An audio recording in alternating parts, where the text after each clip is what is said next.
Welcome to the Value Driven Brand Podcast, where you'll learn insights on how to communicate with authenticity, deliver genuine value, and create a memorable experience across your entire customer journey, helping your business become the sought after leader in your industry. I'm your host, Aileen. Now, on to the show.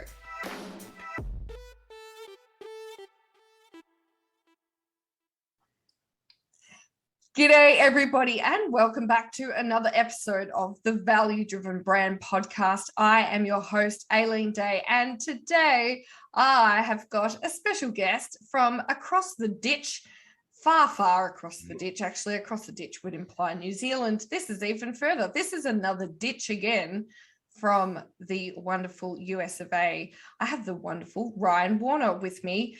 And if you don't know who Ryan is, let me fill you in. Ryan is a professor of communication. We love professors around here. They make us feel learnable. He's a professor of communication, and he is also the director and executive coach of professional presentation services. So fitting that he's on here.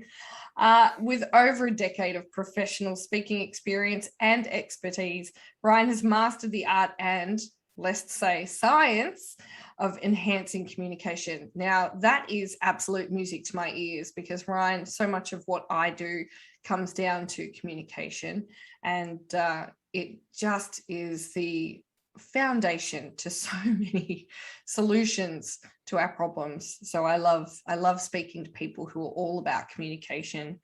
He has developed a compassionate, strategic, and highly effective approach to navigate professional communication, something we all need.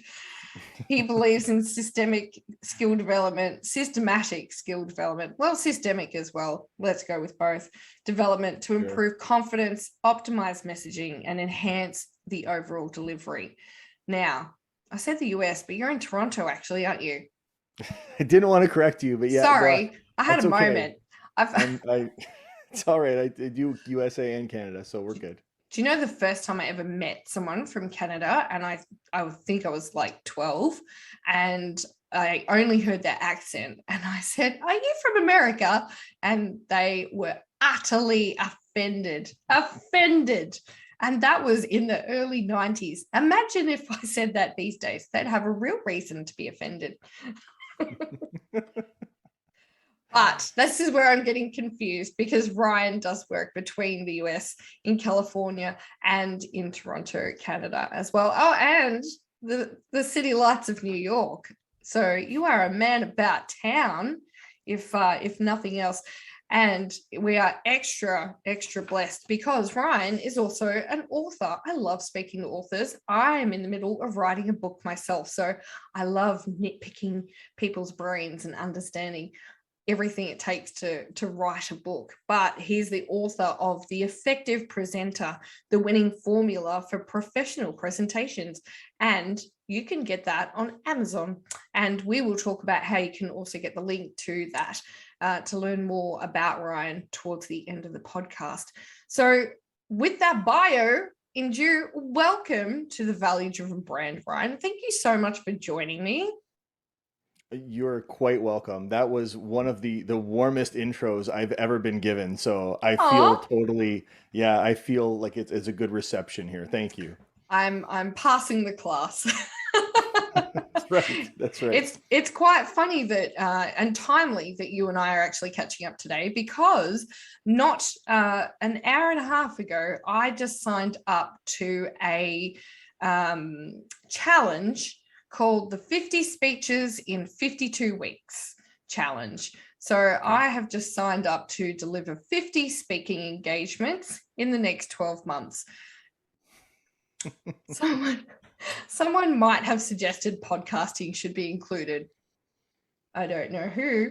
I was like, can we include podcasting? They were like, we don't think so. I think I got them towards the end. So it is wonderful to have you join us on the show. And I can't wait to talk about all the amazing insights that you have on what creates a value-driven brand. But before we do that, I want to get some more deeper insights into how it was that you actually became a professor in communication. What was it that got you all fired up to teach people how to present with more clarity and to help them get their message across? Yeah, for sure. So that question, it's interesting you asked that because someone asked me that a short while ago, and it was the first time I had ever been asked that. And I actually had to think about it because being a professor, that wasn't like I never aspired to become that was never a goal for me. It just kind of, it wasn't happenstance, but I kind of followed my interests and my passions, and I was always interested, even as a kid, as how people think, how they come to their decisions, and how come some people are able to articulate very clearly what they'd like and how they'd like it, etc., and others struggled. And that kind of that perplexed me. That really captured my interest when I was a child, and even into my adolescence, and as I grew older. And I began to study that, and one thing led to another. Two master's degrees later, bachelor's degree. I had been in school for more years than I can count, studying and researching, because the more I learn about what's out there, the more I can help people, the more I can apply the latest insights, the latest strategies, etc. Yeah. And yeah, so that's kind of what drives me to do what I do. That is fascinating. And so I'm doing some I'm not doing some work, but I one of our other podcast guests has just started a community for PhD. What's the word we use for them? Candidates. Thank you. I was like, why are you a candidate of a PhD? Clearly, I Flag. don't have one.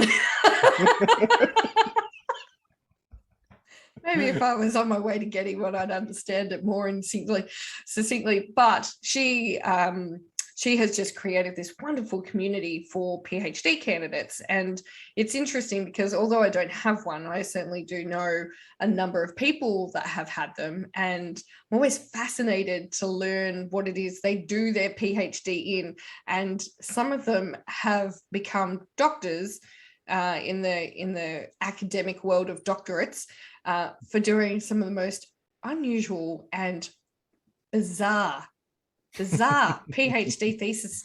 And I'm always interested. What did you do yours on? So mine focused on psychology, and specifically the communication, that how the inputs and outputs, if you will, that have people come to their decisions and how they navigate the world. So yeah, that's something I've been interested in for quite a while, and I've been, as I just mentioned, very passionate about. So that was a natural kind of progression. But for me, I always find I look at it from a different lens than I would say a typical academic, and I hope I'm not upsetting any typical academics out there. No, she's certainly not a typical academic either.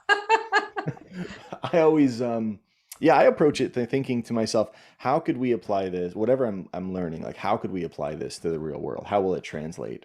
Yeah. Right? Because not all, we're constantly discovering new knowledge, but not all of it is being able to be utilized in the workplace or in people's careers to help people develop more success individually or as a team. Yeah. So that's always the connection I have in the back of my mind, is how can we use this, or how can we utilize this? It's nearly like a functional anthropology, really, isn't it? Sure. You see, you're coming up with words yourself. That's excellent. I studied that. I actually have a client who's an anthropologist, and when she got put onto me, I had to go Google what an anthropologist was. But now that I know, I'm all about it. Now I apply all of the anthropology stuff to everything I do, because it's fascinating actually how applicable it is, anthropology. So, and I love psychology, love psychology. I actually, when I did go to uni, so I didn't go to uni when I finished year 12, like most normal people. I liked money too much. And so I went and worked for a long time and earned some good money. And then eventually at 32, I think I decided, now I found something worthy of going and getting a degree for. And so I went to uni then, and part of my uni degree then was to do psychology, not psychology 101, but psychology 100. Like, we're going back a step. Like, we don't trust you with 101. You're starting at the beginning, 100 for you, lady. And I felt so horrible. And what's the word? I don't know. Like, it was very contentious because everybody in that psychology class had to tell the lecturer or the professor, why are you doing psychology? And just admitting because it was part of my degree wasn't good enough. So I had to come up with another reason. But everybody in the room was like, oh, I'm doing it because I've lived a life of childhood trauma and I want to help other people, or, oh, my children get bullied at school and I want to help mitigate that, and rah. And I was like, I literally sat in the room crying for all of the wonderful reasons people chose to do psychology. And then it got to me and I said, I just want to find out how to sell things to you. I want to find out what makes you buy shit. And they were like, you're the antichrist of psychology. I'm just going to sit in the back now. That, was not welcome. That couldn't have been the worst response they've ever heard. They must have heard worse than that over the years. In that group of tormented and traumatized folk trying to make the world a better place. And here I am just wanting to improve consumerism. I love it. Anyway, back to you. Sorry. It's okay. Segue and a half. All right. Now, Ryan, you are the bee's knees when it comes to communication and presentations and just articulating messages. And I know that because you're here on the Value Driven Brand podcast, that you have got some amazing insights to help those listening also be able to create their own value-driven brand with your skill sets and knowledge. So let's crack on to the first thing that you talked about when it comes to helping us create a value-driven brand. You mentioned that we need to focus on existing customers and clients and not the future, which is just, isn't that just so the opposite of what we're constantly having shoved down our throats? What does that tactically mean? What does that mean? Yeah, so thank you for asking, and yeah, happy to add as much value as I can. In this particular circumstance, it means focusing on the clients, the customers that you have, because those are the ones who are going to be your ambassadors. They're going to be your champions. You're going to get far more promotional value from them and advertising and marketing value out of them than you will from spending money on, Google AdWords or, whatever the other avenues you have at your disposal are. But so many people, they often overlook that, and it's, everyone's trying to get new customers and lead sourcing, and even, in my neck of the woods where I am, banks do it all the time. Switch banks and we'll give you a new iPad, something like this. But then once you're here, we'll forget about you and we'll only call you when we want you to upgrade your credit card, right? Yeah. Like, so many places do that, and it's just, frankly, it just turns people away, right? Because then they know, okay, you're going to be good to me to get me in the door, and then I'm just like everyone else, right? Conversely, if you build a brand where the people in the club are the people who are treated the best, and the people in the club are the people in your brand that you take care of are the people who get the white glove treatment. They get the service whenever they need it. That's building your brand. Then people want to come to your club because they hear it from everyone else. Yeah. And then there's a little bit of limitation because, supply demand. Sometimes there's only one of you. If you're a solopreneur, if you're a startup, you can't scale right away, etc. But all those things, they all build, they all escalate. And that's really a key point of building a value-driven brand, I would say. Yeah, absolutely. And it's so fascinating. can you see behind me? For those listening and not watching, behind me is my whiteboard, and it has hashtag sex, CEHX, that is. And I talk a lot about the joy of sex, and that is the customer, the employee, and the human experience. And it's proven in certainly the customer experience findings and research that when you do look after your current customers, the ones that are loyal to your brand, you can actually improve your return on investment by 95%, like 25 to 95%. And that is a fascinating number to consider. But it also makes me so perplexed as to how these big businesses keep doing what you suggest, like what you said, sorry, not what you suggested. They do the opposite of what you suggest. You know, they throw like trinkets at you and think, oh, that's enough to get them over. And once they're here, we can just treat them like rubbish once we've got their money, who gives a shit? But if you are a solopreneur, you cannot do that. You cannot just throw trinkets at people and expect that to create customer loyalty. And as you said, like, they are your biggest ambassadors. The customers that you treat now with the white glove treatment now, they're going to be the ones that get out there and go, hey, Ryan's a goddamn godsend. I couldn't have got these speaking gigs without him. As opposed to, Ryan gave me an iPad, never spoke to me. Yeah, absolutely. And there is some, just to go, I'll go educational on you for a minute. There is some psychology behind it. So when people are reluctant to change, especially if it's a sector that's like government regulated, for example, banking. I use banks because it's an easy example, everyone gets it. So to change a bank, it can be a headache. So that they know that. So they know that once they have you in, it's more likely that you're going to stay than leave, for example. But in other industries, for example, for my own, I get asked all the time. They're like, how do you get so many clients? How do you book so many speaking? And I just say every client that I'm able to take on, I don't have a ton of free time, but the when I can take on a new client, I treat them as best as I can. I give them everything I have, because that's what they're getting when they get me, and that travels, right? You can trust Ryan. Ryan's going to help you. If he doesn't know the answer, he'll get you the answer, type of thing. Exactly. And it's that reliability that I think we all yearn for as consumers. And, in customer experience, especially, there's old school adages that, the old school CX guys are out there going, you've got to create the wow every time, create the wow, create raving fans, wow. But the reality is, A, that's really hard. And B, it's exhausting to do if you are in business, and it's exhausting to experience as a consumer.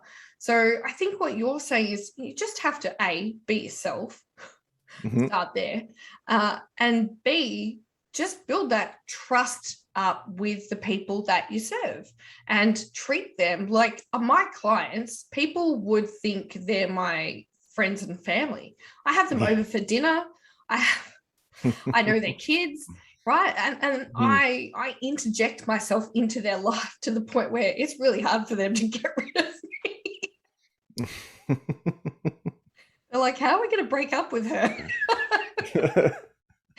But, I treat them like I would my friends and family, because I want to create that relationship that is stable, that is reliable, like you said, that they trust. And I think when you can do that with people, that speaks volumes, and that's where the leads come from. Yeah, 100%. And when you're looking at it, if you're an entrepreneur, or you're starting your own brand, or even if you've had your own brand for a while, your most valuable commodity is your time. And well, really everyone's most valuable commodity is their time. But if you're starting a business, it is extremely important. So do you want to spend your time trying to map out new advertising campaigns and marketing? Maybe if you're early on and you need to kind of get your name out there, raise some awareness. But if you have clients and customers already, if you have a product or a service that you're already selling, I would strongly recommend, I don't want to say urge, but strongly recommend that you focus your efforts there, you'll see a far better rate of return from that investment of your time than if you try to seek out external advertising. Yeah, absolutely. I couldn't agree more. So that kind of brings us on to the next thing that we were talking about, and that is being receptive to feedback. And probably intertwined in that is determining which feedback to consider and which to ignore. Now, in my CX circles, this is a constant and regular source of conversation, I should say, as to who deserves to be listened to and when do they deserve to be listened to, and do we listen at all? Because in my experience, I used to be the national customer feedback manager for a business here in Australia called Bunnings, for Australia and New Zealand. So Bunnings is Home Depot, right? Yeah, that's right. So it's big, good. and there was a lot of customer feedback. And of course, you would have to pick and choose. You would take all the feedback, but what would you do? Like, how would you make that distinction between who gets action taken and who doesn't? Who do we ignore? Who do we, do more work with? What say you on that matter? I would say, with regard to taking in feedback, first of all, you need to be receptive in the sense that you can't have any preconceived notions one way or the other. And sometimes that's difficult for people to come to terms with. Most people are passionate about their brand. They have a vision in their mind, and they want to bring that to fruition. Yeah. And fair enough, 100% fair enough. But oftentimes the market is extremely, and by the market I mean customers, clients out there, they're extremely effective at telling you what they want. So if you're getting some feedback, if you're getting pushed in one direction, I've had this so many times with some of my clients when I work with startups, and they tell me that, but Ryan, I have this vision though, and I know it's going to work, and I know if we can just stick it out a little bit longer. And I'm saying, yeah, I believe you have 100%, and we might come to that, but look what's happening now. Right? People right now are wanting to reframe to look like this, or to showcase something else. Right? There may be value there. I'm not saying we need to do it, but definitely explore it. Yeah. Right? Because you got to constantly take the temperature. Because if you lose touch with your audience, if you lose touch with your customer base or your client base, then you're just kind of throwing darts at a wall. Right? Yeah. Then really you're on your own path. It's a solo mission. You're so lovely when you say that. Here in Australia, we would say you're throwing shit against the wall and seeing what sticks. Trying to keep it PG. This is what we call cultural differences, people. I love it, but it's absolutely true. Keep going, sorry. No, that's okay. But you're right. Tied into it though is you can't listen to everyone, right? And there'll be too much, especially when you get to a certain size. So you have to be selective and strategic with who you listen to and who you don't. And I wouldn't suggest just going off of someone's background or someone's merit, right? Everyone could have a great idea. What you want to do is follow the trends. You want to follow the patterns. You want to look for recurring comments and have a couple trusted. You want to have a couple trusted sources that can give you an objective viewpoint of where you're positioned versus what the people are looking for, and then have that brand market fit, if you will. Yeah. And I think, if you're out there listening or watching and you think brand market fit, okay. So when I work with clients to get that brand market fit, we try to figure out what is that vision for you, that that burning desire to achieve, but also what are the values that you're going to apply to the way your brand works. And it's fascinating how many people go, maybe I'll do this. They ask for that. Maybe I'll go and do this. And you go, is that aligned to your values? Right. And they'll go, I don't have values. I go, I bet you do. I bet you do, just because they're not written down. I bet you do though. And but it's interesting to me.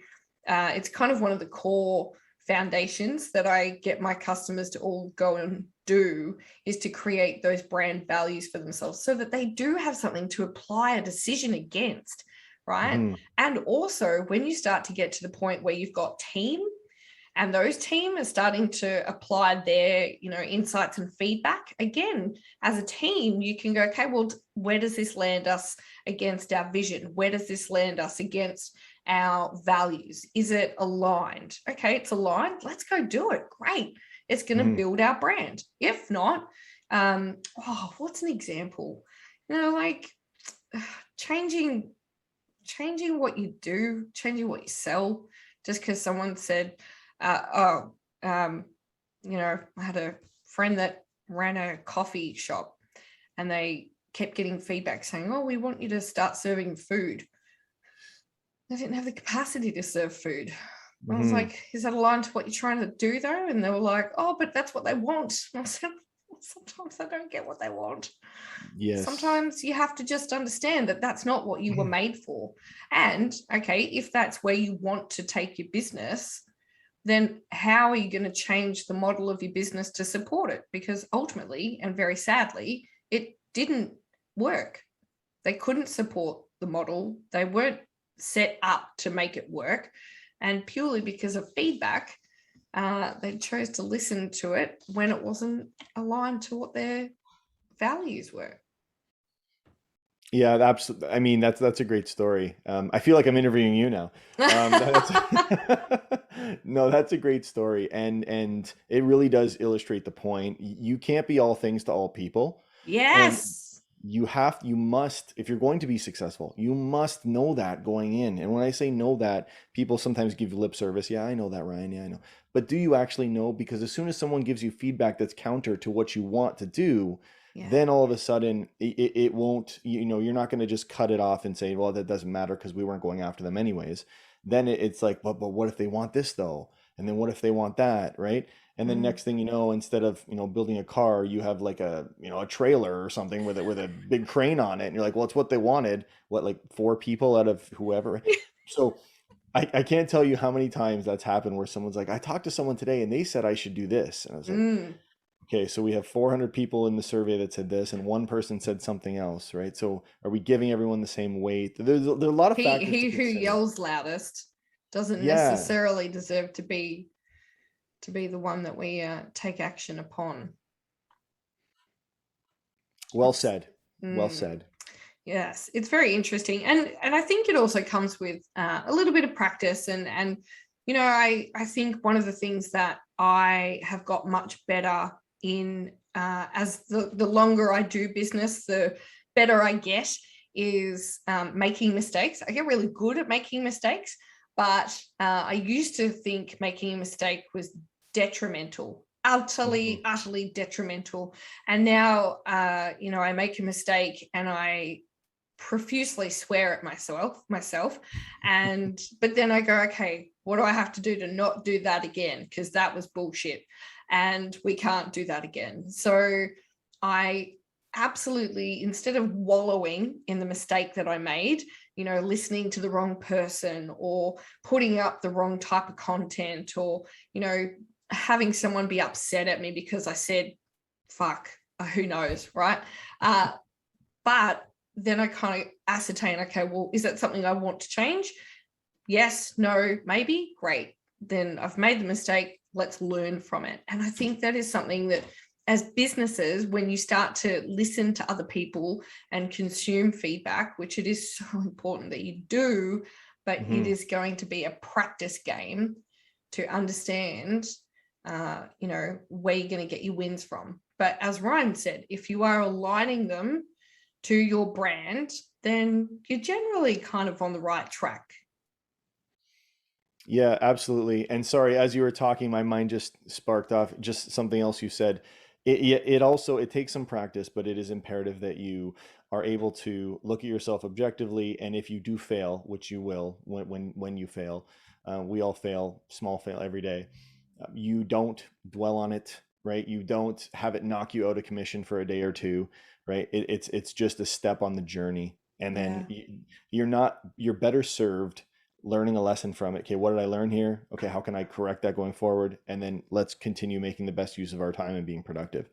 If Yeah. you have the other mindset where it knocks you, oh my, why did I do that? I can't do that again. And then what's so and so going to think? And that could really spiral and knock you out for a couple days, and that's not going to be helpful to anyone. So you're better off to just stay the course and be productive, as difficult as Mm. it may be.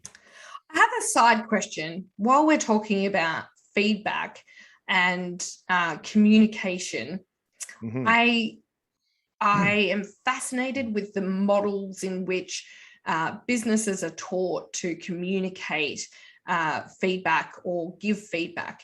And I'm sure it's an international model we've all heard of, is the the Yeah. feedback sandwich, right?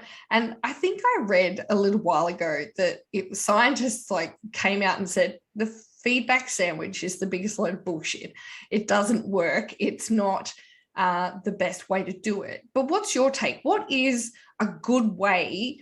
So say, for example, people are coming at us and giving us their feedback all the time. What's a good way to deliver a response to that feedback or to give feedback? If the sandwich model isn't it, what is a good model for delivering feedback? Yeah, that's a great question. The sandwich model, I know exactly what you're referencing, and the sandwich model of paying someone a compliment or giving them something positive, and then giving them the next steps or the criticisms, the feedback, actual meaningful feedback, and then finishing off with a pleasant send off. That has kind of been I don't know, I don't want to say it's been like the telephone game. It's kind of been messed up over the years, for lack of a Mm, better term. So it's been overgeneralized, and people think now that they must start with something complimentary, etc. The truth of the matter is, it always comes down to your audience or your counter, whoever you're speaking to. mm, So if I'm speaking to someone in a situation, for example, the sandwich would apply in a situation if I'm speaking to someone and I know, they've busted their hump trying to get something done and they tried their best and it still wasn't good enough, or I need yeah. them to redo it or something like that.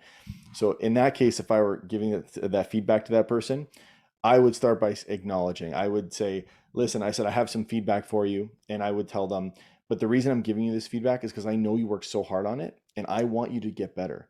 Right. I would say every time we meet, every time I speak with you, my goal is for you to be better at when you leave than when you came in. Do Yeah. you agree? And they always say, yes, I agree. That's what I want to say. Yeah. Okay. So what follows is going to help you be better when you leave here. Okay. And they're Yeah. like, yeah. And then I deliver it as professionally as I can afterwards. I bloody love that. It's really stating your intentions first up. I'm a very straightforward kind of person. And if people come at me with a compliment, I automatically believe the next thing that's going to come out of their mouth is a criticism. So, Hmm. so if they have a criticism, and I've told many a boss in the past, I'm like, don't feed me bullshit. Just tell me what you need done, right? Don't Hmm. waste my time. Hmm. I don't need your petty compliment just Right, to make right. this easier for you. I just need to know what you need fixed. And but that actually changes the frame, doesn't it? That changes. I do have feedback. I'm telling you now, my intent is to give you feedback, but I appreciate and showing gratitude. That changes the whole frame of that conversation.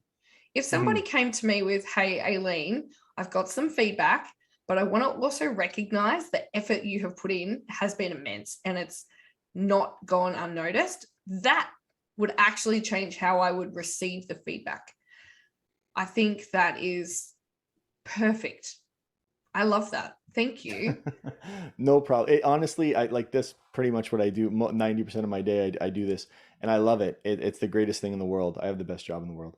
But Oh, when you're speaking to someone, I always like, okay, so what do I want them to do? What's my desired outcome here, right? mm, In this situation, I want you to leave the conversation feeling good, feeling empowered, and I want you to, improve for next time, let's say, in whatever yeah. respect we're talking about, right? So how do I make that happen, right? If I'm speaking with you, Alien, and you come in and I know that you don't buy the BS and that you take that almost more offensively and more insulting than if I were to be straightforward, there'd be like a different approach, right? Because you're gonna take the feedback one way or the other, but it's Yes. how enthusiastically will you take it, right? How much will you perform afterwards? How much am I That's going what to we're going. resent you? Yeah, we got to maintain that relationship because the next time something comes up, right?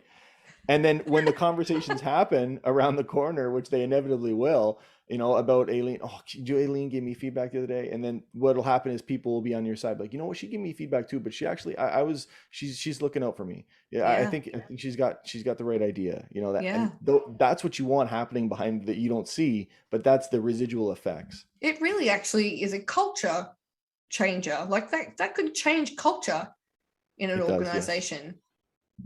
That's massive. Oh, look at that little gumdrop. I love it. I'm going Happy to I can use help. that. And I truly think, like, I feel sorry for people that try to give me feedback. I love feedback. I love it. Love it. I probably ignore, I listen to it, but I probably don't act upon about 80% of it. But then I feel sorry for people who, like, charity people will walk up to my door, maybe not so much at the moment, but with COVID, but they normally come and give me their beautiful spiel about the babies and the children, and I'll just be like, how much money do you want? Just, I don't care. I'll just give you money. I'm like, I don't want to hear it. Just tell me how much money you need. So that's a little bit like how I am in a workplace too. Just tell me what you need. Stop. There's you can beep this out when you share it, but there's a saying over here that says, we're not here to fuck spiders, right? I've never heard that before in my life. Yeah, we got shit to do. Although the largest spider I've ever seen in my life was in Australia. Oh, really? It was massive. Yeah, sorry, I lost my train of thought for a second. Maybe a huntsman that, It was life-changing. It was a life-changing experience for me when I was no one told me that was going to happen. They're like, you're going to eat this kind of food, this is the weather, this is what no one said anything about the spiders. What food did they warn you about? Well, it wasn't so much they warned me, it was just like it's different than what you're used to here. Like they don't call them French fries, they call them chips, okay? Oh, yeah, we have chips. Yeah, just like things like that. So I was like, oh, okay. No one said I'm going to see spiders bigger than my hand. Like no one said that. I remember going on a holiday to the Gold Coast, and I walked out of my hotel room and I had to walk between two palm trees, and I didn't notice till I was nearly embroiled inside this spider's web that was easily 2+ meters wide. I don't know what that is in feet, maybe like 6-7 feet wide. And the spider inside the web, it was bigger than my head. And I wish we didn't have video phones back then, or like cameras on our phone. And I wish we did, because I literally like dropped to the ground on my back screaming. And my girlfriend that I was on holiday with was like, what did you do? What have you done? And I was like, spider! Totally overreacting. Poor spider's probably like, human, idiot, human. So I'm telling you though, if you've never seen it before, if you're a small town Canadian boy like me, that'll scar you. There's a memory you'll never go. But sorry, it's a whole new arachnophobia, really, isn't it? Goodness me. So let's get on to this last point, because I really am curious to learn more about what your thoughts are around demonstrating and understanding, as well as your knowledge. How does that translate into creating a value-driven brand? Yeah, thank you for asking that. That's a great question, and some people overlook this, but it's because we have a natural inclination to, we repeat behavior that we've seen. And oftentimes if someone's going to present themselves or to speak, to publicly, they'll introduce themselves, or, hi, I'm Ryan. I'm from Toronto. I work in California. I have a bachelor's degree in this, a master's degree in that, and this and that. And you just basically read off your resume, right? And when you're doing that, when you're speaking like that, the audience, whoever's listening, is sleeping. Like, you lost them. They're gone, right? So, because you haven't told them anything except your accomplishments. right? Yeah. You haven't gotten through to them. They're thinking, I don't know if this person can help me. When you're speaking with someone, especially for the first time, when someone sees your brand for the first time, they make their decision in like 7 or 8 seconds, right? So Yes. so you have to hit them, right? So then the question becomes, how do I get through, Ryan? How do I hit them, right?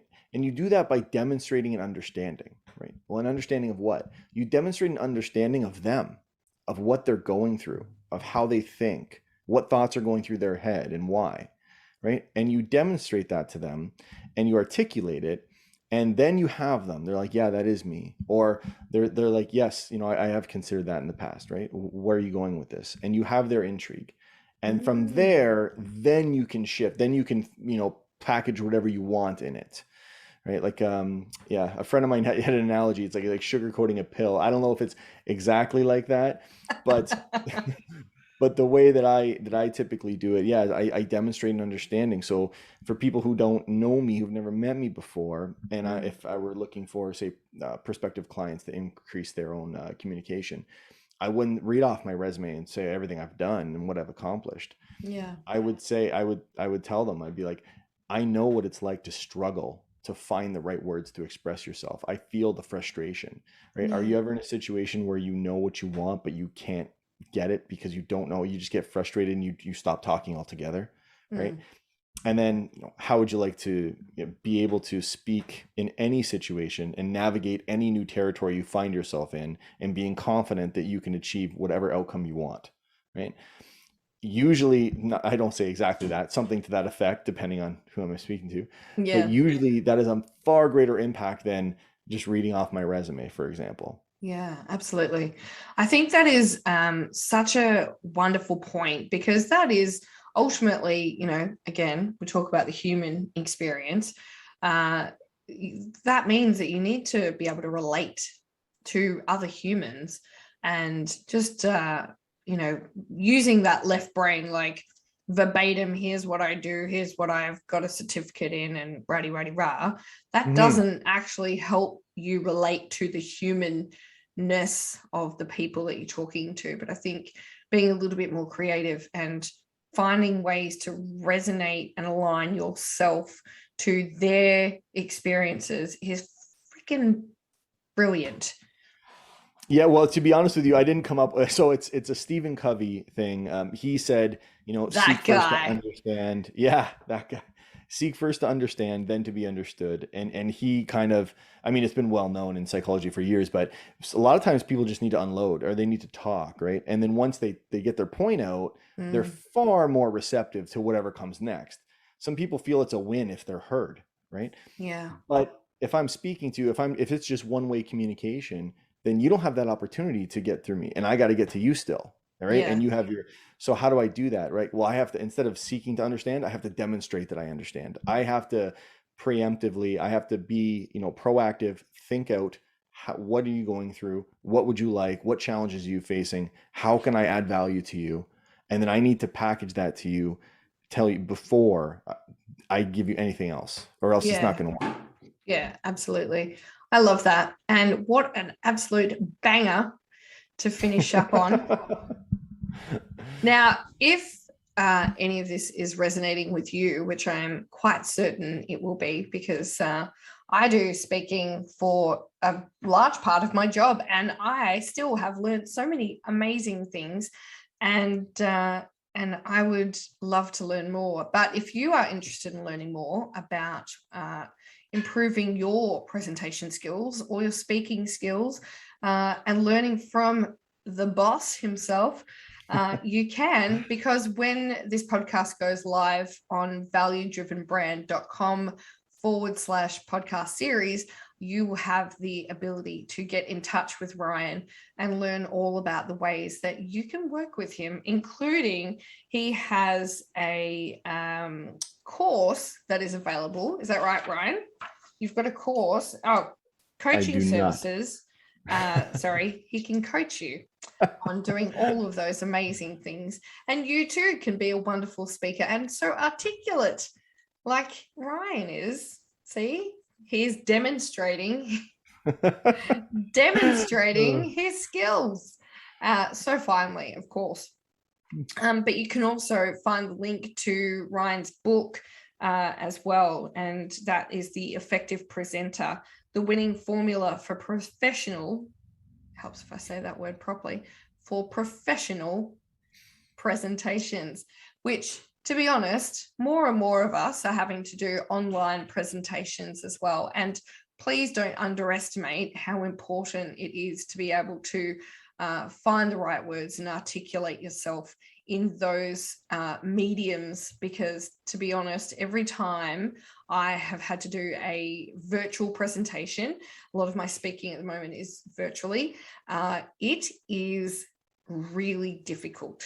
Really, really difficult. And you talked about that one-way communication, Ryan, and that's exactly what it is. When it's a virtual conference, it's one-way communication. It's just me talking at you, and it's freaking difficult to do, because if I was on a stage or if I was in front of a crowd, I'd be able to kind of have a two-way conversation. At least I'd be able to engage with the crowd a bit more easily. I'd be able to feed off their energy. But at the moment, I'm feeding off Zoom. So it makes it really difficult. So I would highly suggest that if that is something that is a requirement for you, or you know you need to start doing it better, then please head over to valuedrivenbrand.com/podcast series and find this podcast with Ryan and get all of his details so that you can learn to be as amazing communicator as he is.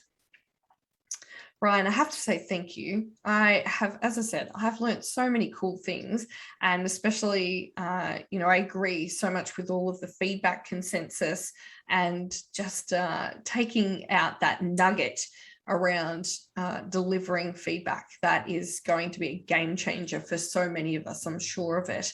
But before I let you go, there's one thing that you might not know. And for those of you, if you have not joined us before on the Value Driven Brand podcast, there's a fun little thing that we do at the end. And I ask all of my amazing guests to fill out a guest profile form so that we can keep this show on the road for the most part until I let segues occur. But one of the questions on the profile form is what song makes you ready for anything? Now, do you remember what you answered? I do. That's the only question that I remember what I answered for that one. And I did it for you. I wrote it for, it was Thunderstruck by AC/DC. Yay! So the reason that I ask every guest that comes onto the podcast what is the song that gets them pumped up for anything is because we actually have our very own Spotify playlist, and you can get access to that Spotify playlist where you find this podcast on valuedrivenbrand.com/podcast series. And every guest that has been on the podcast has put the song that gets them pumped up for everything and anything. And I tell you, it is an eclectic mix these days. And as I say at the end of pretty much every podcast now, if you listen to it and you are not pumped up, go back to bed and start again, mate. Because if you can't get pumped up after listening to some of these bangers, it's time to start again. Go back, start again, roll over, have a nap, and then try again. But Ryan, when this podcast goes live, your song, Thunderstruck by AC/DC, will be on that Spotify playlist. So thank you so much for your contribution. I feel honored. It was my pleasure. It's a very Aussie ode. That's the word I'm going to go with. Being articulate. Goodness gracious. Aussie ode for a Canadian. So we appreciate that. Happy to help. It always. Also a great in all facets, whatever we can do. Yeah. Just strengthening that relationship. But you're right. Honestly, if you listen to that song and you don't feel like you want to do something, it's almost like you're not alive. Like you, I don't know how you could, right? But anyway, that's just me. Exactly. Go check your heart rate. You might, you might need coffee, or all else fails. Just start again. Just go back to bed for a nap. come back out, try again. But thank you so much for joining us, Ryan. It has been an absolute pleasure. I'm so grateful to learn all of those wonderful insights from you, and to the people listening. We all love learning wonderful new skills on how we can create a value-driven brand. So thank you. You're quite welcome. My pleasure. Love it. Now, that is it for us today. We will be back next time. But until then, please get out there, deliver value to somebody else in your life, because as we know, what goes around comes around. I'm Aileen Day. Until next time. Thanks for listening to the Value Driven Brand Podcast with your host, Aileen Day. Is your business struggling to become known as the sought-after leader in your industry? Access our Value Driven Brand quiz and special 3-part podcast series to identify the gaps and what you need to focus on first. Go to www.valuedrivenbrand.com/podcast series. That's valuedrivenbrand.com/podcast series. Tune in next time where we discuss more ideas on how you can deliver your own value-driven brand.